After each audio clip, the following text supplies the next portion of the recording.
A day in my life as a student intern.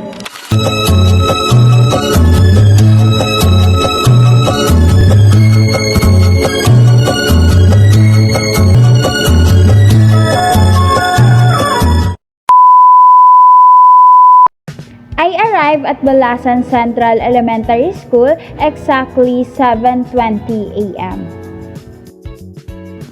So here ay papunta na kami sa aming cooperative room. And ang aking RT teacher ay wala siya ngayon dahil siya ay may inattend na contest.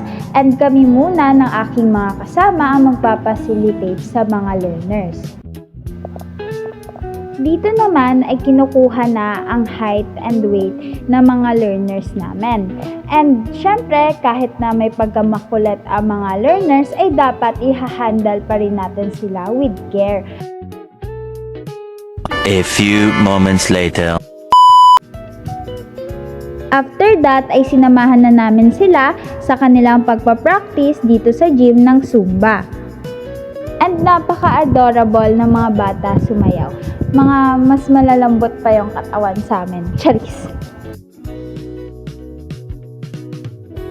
After nila mag-practice ay nagbigay na si Sir ng announcement para bukas dahil bukas nila sasayawin ang kanilang Zumba.